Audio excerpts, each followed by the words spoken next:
All right. This week it's just Natalie and I again. And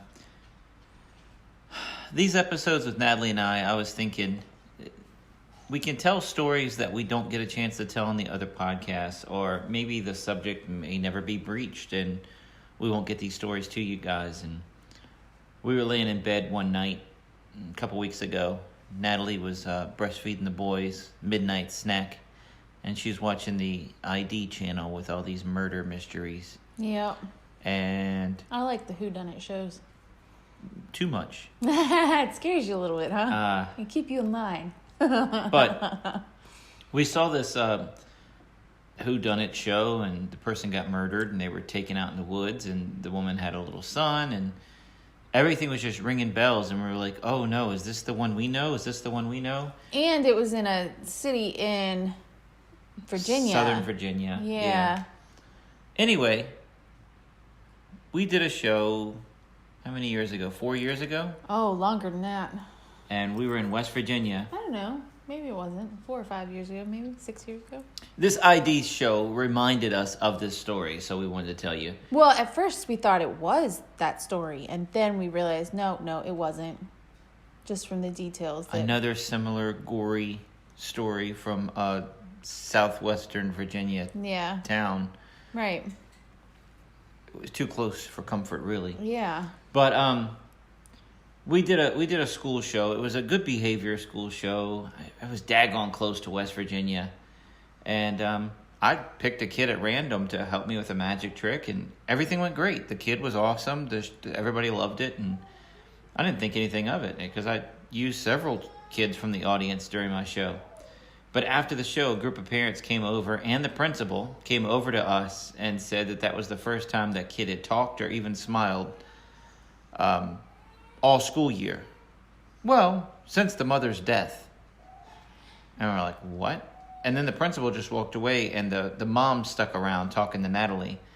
And they were like, yeah, they found her in pieces, and she was decapitated, and the boy, when he had the news broken to him, he hasn't talked since. But we couldn't believe how he came out of his shell at your show.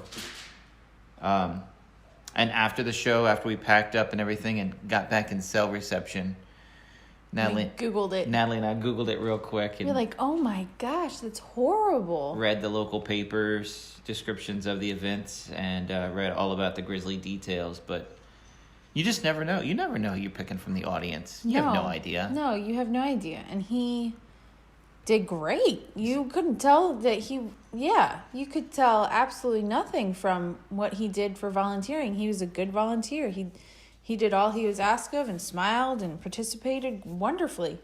So if they hadn't told us that story, we would have gone away never knowing anything. And I wonder how much of it is the kid is affected and everything, but to get him out of his shell, we don't know anything about it. So it's easier that for helps. us to get him out. Right. Yeah, because they kind of dwell on it. And they maybe pamper him or, And everybody are there... you having a good day? Right. And everybody there knows the story, so he knows they know. Right. But we don't know. And I'm just picking on him. Who knows what trick I even did? Who knows? I don't know. I think it was that nest of boxes trick. I think. Yeah. Maybe not. I don't know. Anyway, but I don't know if we'd ever get to that story or not. But I mean, how weird is that? After a magic show at a school, that we just swarmed. I mean, it was like 6 people around us and the principal. And they were just so excited that the boy did so well. And it is funny how people will just open up to you about different things. It's funny how people just want to come up and share with pretty much a stranger. I mean, they've seen us for 45 minutes. Right. And share some details, sometimes personal details with you. And it's almost like they're using you. I don't know, maybe not for you, but for me, I've had people come up and it's almost like they're using me as a therapy session as I'm packing up. And I'm like, oh, wow, I had no idea. And you go along with it and, maybe kind of is because they're not from around here. I can just go, bleh, somebody's listening, and then they leave. And I don't have to worry about them telling my best friend that I told them their deep, dark secret because they're not here anymore. I don't know. Well, and after our shows at our resorts or theaters, people come to me and take pictures, and they were like, great show. All right, cheese. Next. All right, yeah, you need something signed? Okay. What's your name? All right, perfect. Next.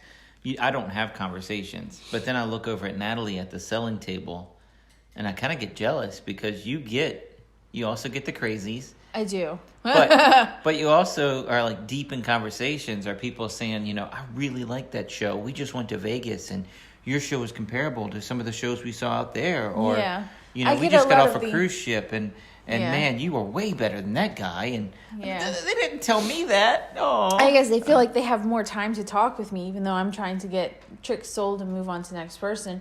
But it's fine. It's whatever. I don't mind. I like the compliments. But yeah, I hear them more than Wes does. And then also a lot of them, I think, and I think this is for most people, when they're going to compliment the child, they usually say it to the mom.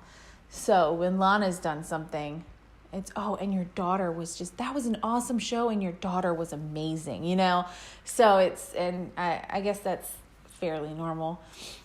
So I like hearing that too, that my daughter is amazing, because I think she's pretty amazing too. But yeah, I get a lot more of the comments and the conversations after a show. I guess they feel like they're not holding people up as much with me or something. I don't know. Well, I would not put Lana in the show if she wasn't amazing. Well, she'd be taken out of that show so daggone quick. Yeah. All right, shape up or ship out, kid. Well, we've always told her that if she, becomes a frumpy she wants teenager. To do it, she can do it. But if she comes out there and she's just grumpy looking and has a mean face and doesn't smile and, it looks forced, well, then I guess she just gets to sit off to the side, because you're not staying at home. You're still coming to the magic shows. You just won't be in them. Right. So. Well, we've all seen those magicians that use their granddaughter in the show, or use their kids in the show that they obviously don't want to be there anymore. Be there. Yeah. I hope it doesn't come to that. I hope she always likes being part of the show.